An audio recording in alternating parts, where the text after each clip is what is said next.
Josh Novak tonight looking at how the Falcons put up a 200 piece on the Bills last night. For true transparency, like always, I'm very biased towards the Falcons. The pistol, the way they run off the football, okay, the physicality, just basically running outside zone 90% of the time. I think Ledford up front has always done a fantastic job. He's probably my favorite guy to study. Going back, I mean, he's part of the App State Colt, right? And then goes to NC State, Louisville. Has always done fantastic job. How fast they come off the football. They are as close to Alex Gibbs, pure as you can find, right? So I learned outside zone from Chris Forster, the 49ers, kind of different. They want to build combos to go vertical and capture, and they want the ball going outside. These guys, much like Gibbs, okay, want to push it, and then puncture it, right, and hit the ball vertically somewhere interior. It's a little different. Great way to do it, though, either way. So, first thing you'll notice is just the speed coming off the ball. Like that looks considerably different than you see on Saturday or, even most Sundays, right? I was watching the OU Texas game. It was just who could come slower off the football in the OU Texas, right? Watching the Red River game. So, we'll talk about this. I don't know anything about personnel. The Bills' nose tackles must be not very good. Ed Oliver is always the three, it looks like, but because they kept leaving the center one-on-one, right? So a great man reach. No matter where you are, doesn't matter your position. You are going eyes to the front side number, trying to lock in that catch hand, which he gets in here. The one to really highlight here is 70, our left tackle. Okay, you can see this little torque out here at the end. That little torque, right? Define the read. Okay, if you're reading it like the traditional style, right? The 5 to the 1 or defensive end, defensive tackle.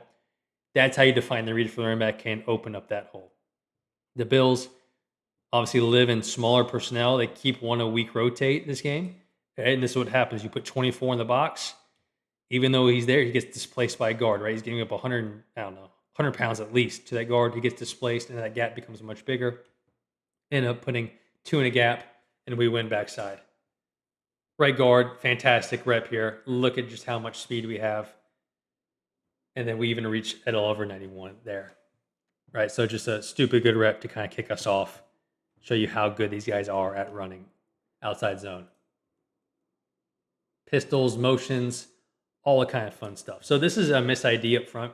This happens just an extreme amount in the NFL, right? Because they have so much tight formation, so much motions. I think the San Francisco 49ers in the study I did had a miss ID like 19% of zone reps last year, or maybe the year before. It just kind of comes with the territory, right? If you want to motion, if you want to do in tights, it becomes hard to ID. This should be ID'd back, right? You have Kyle Pitts kind of doing nothing here. Depending on how you want to block it, right? You should get some sort of combo here and this combo back, and then we can fan, and then we have an extra, whatever you want to do with your extra guy. They end up pushing it all, right? So Pitts is an extra, kind of doesn't do anything here. But once again, just the speed at which they come off the ball is impressive to watch. The quote-unquote backside combo is not a combo. You have all of the 3-tech no matter where he goes. You are just providing stiff arm on your way through. Okay, the important part on the backside of outside zone is to win on the second level. The front side, though, we can really hammer the first level. So first level is priority on the front side. On the backside of outside zone, the second level is much more of our priority. Once again, now this is a great 2-eye combo here. 70 once again says, I'll take him by myself. Thank you very much, Pitts. Right, and then you just get an extremely great running back that also understands the scheme really well, and you get just huge gashes over and over and over. The thing I learned that's kind of interesting I'm going back through the old Alex Gibbs tapes, right? You say the aiming point is a tight end or a ghost tight end, and that is typically where the cut up happens, right? Cut up, cut back, however you want to look at it. That is where this thing actually typically does happen. You can see it here. Somewhere like halfway between numbers and hash is where the tight end is, and that's pretty much where the cut up happens.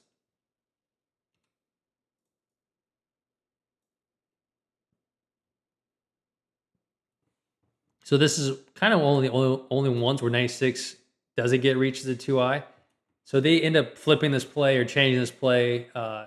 This is some sort of audible to go outside zone to our left here, and we have another miss ID, right? So we have Drake London blocking him. So that means we should be really solid, and we can even however we want to handle this backside situation. They offensive line ends up pushing it 2-7, so we have two guys blocking there, and then we have really, really poor leverages on our combos after that.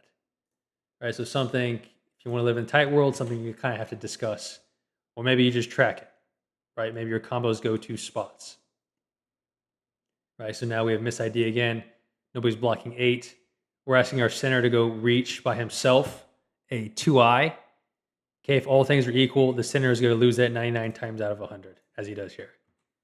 Your center better be way better than a 2 or 2-eye if you're leaving him on an island there. They must be really scared because this happens over and over. I don't know if the Bills are a big stunt team or something, right? So they wanted to take care of the 5, more importantly, or this matchup was so advantageous. Don't know, not in game planning, but this kind of shows up over and over and over. And backside, we have some sort of ID issues going on.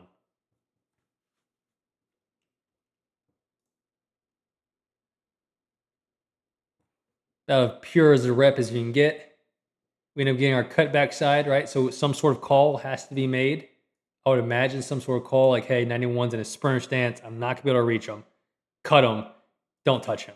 Now, I think he still sticks a hand out here. Yeah, so this could be illegal. Just give him a call up front. Hey, I'm going to cut him, butter, whatever. Cut him. Don't touch him. You can go straight through. I got all the 3 tech by myself. But center reach 96 again, which happens over and over by himself. We weak rotate, right? Our quote-unquote linebacker, who's a safety, gets removed to the numbers. Right, winning business model for the offense, bad for the defense. Something to note here, let me stop it. Right here. So I learned this from Chris Forrester again at the Niners. So this is a moment of truth. Moment of truth happens when you are a blocker, you're blocking, and the ball carrier is going past you. So at this point, we have 2 moments of truth. The defense could either reach their hand out, and go for the tackle, to which they better end up on their back with you on top of them, or they can be selfish and not want to get buried, and then not go for the tackle, right? So they end up tracking that through the year. So Forrester would want both offensive linemen then to be on top of that defender. Okay, make them question that decision to go for that tackle in the first quarter, and then maybe they change their decision later in the third or fourth quarter. Just something I thought that's kind of worth tracking. And then you have this monster who understands scheme and is just so physically gifted. You win. He's just so good at running through the smoke, right? Kind of running through, cutting up the field, okay, not back. One cut system because we don't have time because everything's happening so fast in this because the line is moving so fast, right? The RB is so tied into that. Great rep by 71, okay, on a man reach on a 5. He's a little short on his landmark, right? We're saying go eyes to outside number, play side number. But you never want to sacrifice the horizontal landmark for coming off the football, right? In order for him to get to that number, he'd have to loop around. Okay, we never want to swivel our hips. We want to take a direct line, pre-snap through that aiming point and quote-unquote hit them on the angle we can find them. Okay, whatever the hell that means. I still don't quite know. Crafty job by 70, our left tackle. A legal job, I should say, but crafty on the throw by. I believe that's illegal now. It's a great technique, whoever thought about that. Right, when you don't get your reach, just to throw him a little bit further than he wants to go. See 70 on Ed Oliver, boom. I think that's illegal. And then you have this guy just one-on-one. You win offensively.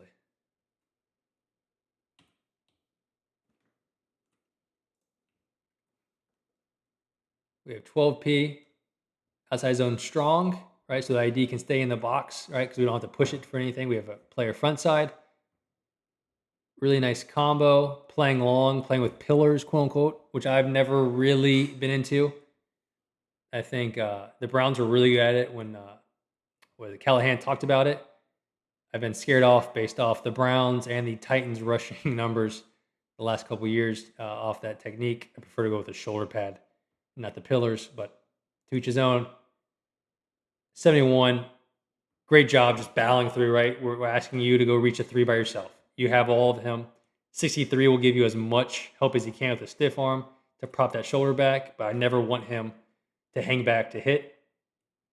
Right, so 71, get that shoulder in the front, man, just run him. We'll run him into something. Kind of ends up here, just run him into something.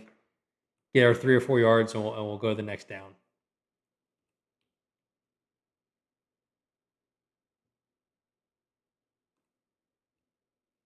Either Kyle Pitts is better than I thought he is as a blocker, or Bosa is not nearly as good as I thought he is as a run blocker or a run defender. For them to leave, right, this matchup one-on-one and then just seal the box, right, indicates one of those two things. Now, if you're at home and you have a guy that's really good here, let me just delete this. If you have a really good tight end or a 6 offensive line you could put here, or you're going against somebody really bad, right? So we like this matchup. This is a great scheme. Leave him one-on-one. We will then seal the box up. Okay, really nicely, however we want to do it. Ignore him for a second. And now we can run in that huge C gap. Okay, we're just kind of running off this matchup right here. Right, so we end up sealing the box. A little bit more speed by 70, right? We want to seal that box. We have a missed ID again, backside. Who's taking the 96 back across? It should be the center, I would imagine. Right, we're getting a fan. Center's got to take that thing back. You got all of them because you have no backside help, which is basically the rule anyways, right? Unless the combo, somehow the guard is involved in a frontside shade combo, which usually would not be the case. Center's got to take it back. Center, I believe, is wrong here, but you never know. Ends up, we have a really nice C-gap crease. They do a really nice job, though, of buzzing the safety in late to the box. We get our 5 or 6, move on. Outside zone strong again. So this is where I get, man, they just mis-ID'd it again. This is hard. If you want to motion and stuff, I understand EPA goes up on motions. I would prefer to have a really clean box so we can ID. If I feel like I can execute and game plan better than you, I want to take the luck out of it. Anytime you motion, you just kind of introduce a little bit of luck. Like this is a premier box to lock the box. Go after the motion. Right, so depending on how you want to do it, because the ID, the mic is back here. To me, it should be these two working up. We'll fan it. We have to leave one man block there, and then we're 2 for 2 here. Once again, we have a miss ID. We have multiple people working to the same guy. This should not be an issue. We should have a really nice crease, right? We created the leverage we want. We should have a really nice crease to push this thing and then hit it somewhere up in here. Beware of motions. Never been a huge fan of them. Unless you want to just fully track it, which is fine too. Or make a track call on motions, whatever, but it becomes really, really difficult for your center and your IDs. So this is a good way to deal with a vertical player, right? To obviously wham him, trap him, do something. The issue becomes the leverage of your guard climbing to the backer, right? So we want to be outside of this, but then back inside of the trap, essentially, the second level trap. Because we have the linebacker here has so much leverage this way, you want the running back just to be a little bit slower on the wind back. Okay, and allow that guard to go trap him out. Man, that is just a perfect look, though, to man reach. Let me go back. Let me clear all this bullshit. Let me clear 71 on the man reach, the speed he comes off the ball with. Right, we understand we're not going to get the ball out there, okay? But just stretch it, and now we remove the 5. It's 5 yards further than he started. Man, these guys. God bless Ledford, man. He does a great job. So this is a really good look. Okay, we have 4 man reaches front side. 4 man reaches. So all these guys are taking their eyes to the play side number, locking in the catch hand, right, for insurance on a move. John Benton has a great, cool clinic. I think it's on YouTube, right, talking about the catch hand reach. Right, so if this guy does spike inside, the catch hands, your inside hand, right, getting somewhere in that armpit area, doesn't stop them from coming inside, right, unless you can bench like 900 pounds. It just pulls you onto the block, right? So it gives you a little bit of insurance to come with a little bit of speed off the ball. Okay, once again, right, I don't know who his right tackle is, but good God, that's awesome. Pace is a little short, K-board trying. All right, we're drawing a line pre-snap. If that guy wants to play out, we'll block him as we find him. So does a good job there. Right tackle, great job. Right guard overreaches, which is fine. If you're on the front side, we can shut this thing down. Okay, and when you shut it down, then it means all your cutoffs backside can just kind of run into that like a freaking accordion and just kind of jam it all up like what happens here. Center, God bless you. Going to reach a shade by yourself. A little short, but nothing much you can do there. Okay, do as best you can. Now we can just run it all in. Left guard, stick our hand out, get as much help as we can. Okay, but we have to climb to our assigned spot. What I will say about this, in a perfect world, talking about leverage. So leverage is being between the defender and the ball as a blocker. Okay, so where's this leverage? Right, I am out leveraged. We're trying to go this way. Out leveraged, out leveraged, out leveraged, out leveraged. You're climbing here. You're way out leveraged. You're way out leveraged. This to me should be a run. Inside zone, counter, or something going back this way, right? If all the defenders are this way, I do not want to go that way. I would want to go this way, right? So just kind of like a thought I had, right, is always calling mid zone up front and then just telling the back, do I want to go outside zone based off leverage, right? If everybody's kicked this way, it's a too high box. I want to go outside zone. Do I want to go like maybe inside zone in this case, right, where we can just push it all by and just kind of wind it back. These guys don't know the difference. These guys are blocking mid zone. I'm just making it right with a running back, or the quarterback's making it right, or whatever.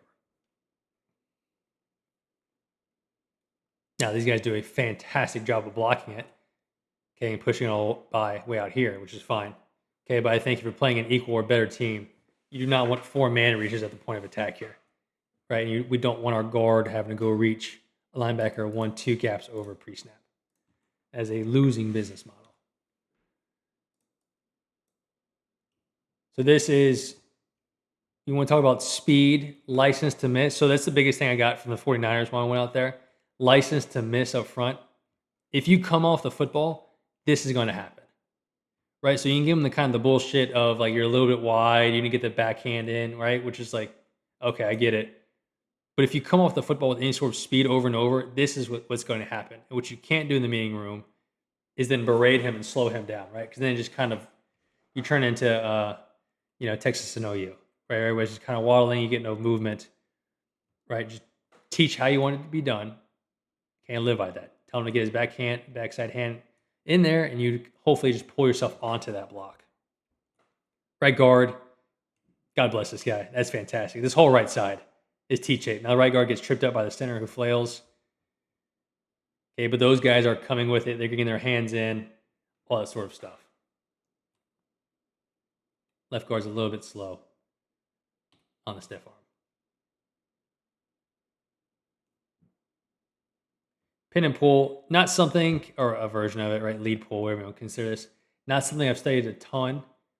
I think it's pretty difficult because of how far out leveraged you are with your pullers.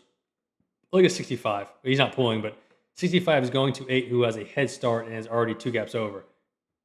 So what ends up happening a lot of times is you end up wanting it to get outside of the pin, which he does. Get outside of the pin really fast and then slow back down because then you want to get in relationship with these guys, right? Because these guys are out leveraged.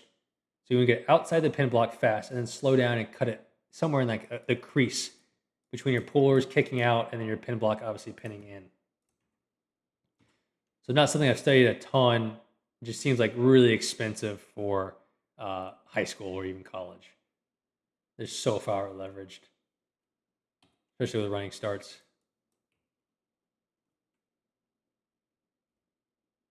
Man.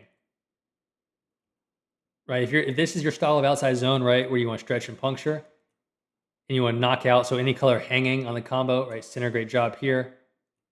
Would probably want to lose a little bit more ground. Okay, 65 is a little short with the pillars. A little short on his landmark, okay, but 91's jetting. That's the best you can do. The good thing is, right, if somebody's jetting up the field, all their force is going this way, it's really easy then to knock them that way. Right? I'm not Sir Isaac Newton.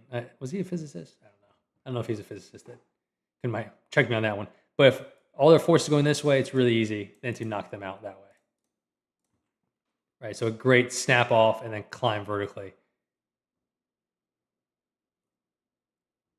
So 63, see him giving a little bit more than just a stiff arm here based off linebacker location, right? That linebacker I'm climbing to is minus, right? So then I can give two hands through. I can give a little bit more help before then jetting off to my landmark to give you some time to overlap and get your landmark, which is a man reach, right? Cutoff's the same thing, no different. Right, get play side, get your eyes play side number.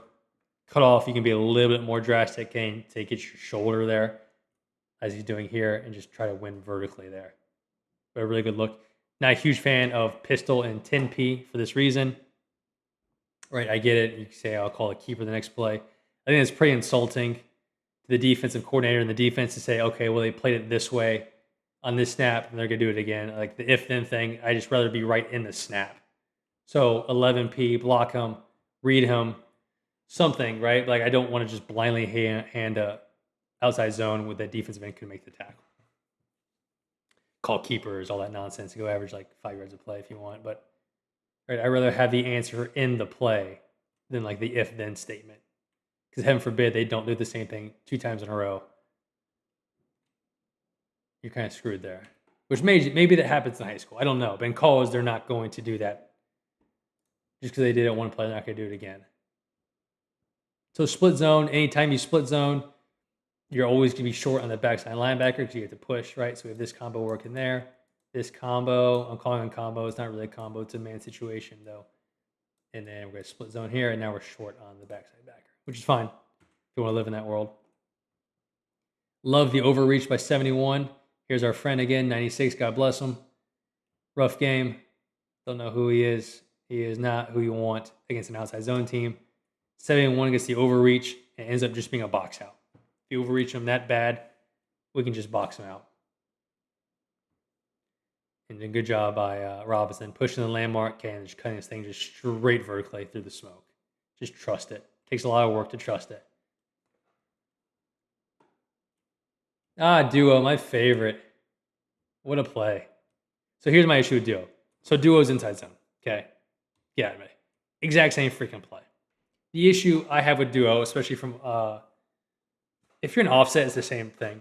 My issue with duo from under or from pistol, so running back and home alignment, is the running back's path. If I'm an outside zone team and I want the ball to come back on inside zone or duo, why don't we sell it and then wind it back? Why in the world would I ever want to go just straight there and the linebackers just fall back? Like that's never made any sort of sense to me. If this was inside zone and he sold it and then hit the exact same landmark, perfect. Now we'll get 45 and everybody play their gaps. Now we can trap it. Now we're winding back. The issue with duo is for some reason somebody said, no, let's just go straight there. Right now the linebackers fall back and you have poor leverage. Now we're short no matter how we want to do it. Look at 45 here. He takes a step. This was inside zone, right? And we were pushing it. I promise you get much more flow and the cutback is much bigger than just this. I promise you. That's why inside zone outperforms duo. Gap without a puller. God, I'm gonna start calling like mesh verts with no verticals. Just start calling just random stuff that. Yes, outside zone. It's power with no pullers. Let me see here. This is wild to me. This is so disrespectful. To have a 2-eye and say, no, center, you got him. We're going to combo the 5 up, right? That is... Either 64 is really good or 96 is really, really bad, which I don't know either way. But that's a tough block. He does a good job here, though. As good as you can do. Great job. Right now we end up getting the old triple team on Bosa. We have the outside help, we have the lead, and then we have the trail going up to him. So just a really nice job. Again, if this is how you want to teach it, right? The snap off, color hanging, snap it, and then climb vertically. There's no better team than these guys at it. And then that's a really hard block. Even 72 1-on-1. Okay, with 91 on the cutoff backside. Great job. Just grinding. And then this is awesome on 8. Surprised he didn't get a holding there, but he might have a little more shit in his neck than I thought he did.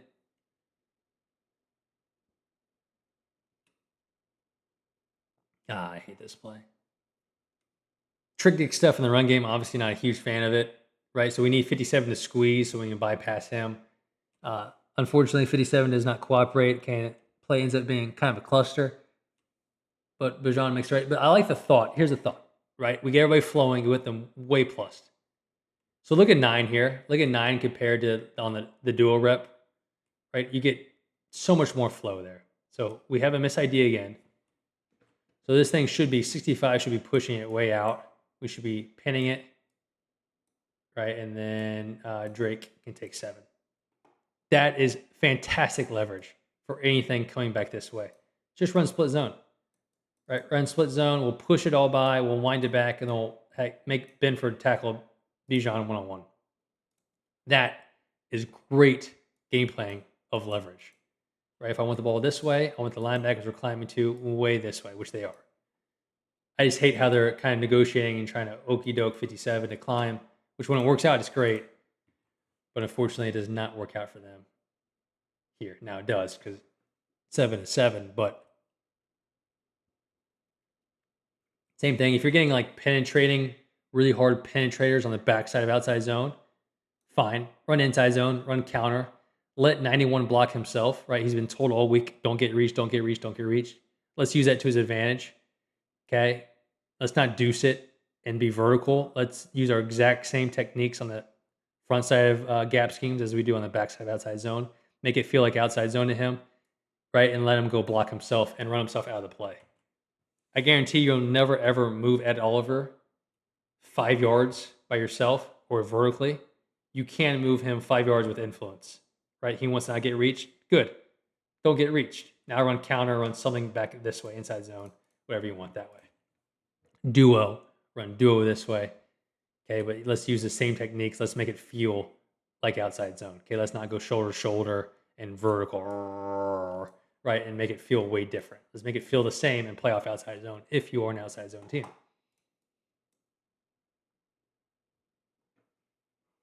Just the unblocked guy, right? Kind of my same issue again. That guy can just tackle it down. Nothing you do within that play. I just like how hard, man. Even 72 on the man reach with Bosa, how hard they're coming off the football. Really hard to combo to a penetrating 3, right? We're just going to be on 2 different levels. The guard's going to get jacked up. The center will be short like he is here, right? We're just on 2-way. It's just really, really difficult combination. But here's our friend 96 getting reached again. Here's kind of the issue, right? When you do hip swivel, you better stop it. Right? You better be super freaking strong and stop it. Because if not, you get pushed into the hole. You prefer just to keep running with him on your back shoulder. Right? But it's still an unblocked guy backside. Not much you can do there. So that's kind of the overview. I'm obviously really biased. Love what they do up front. They run outside zone. I'm going to throw out a random percentage. 90% of the time. Right? And then have a couple of wrinkles off of it. Study them if you're an outside zone team. There is not a better unit out there.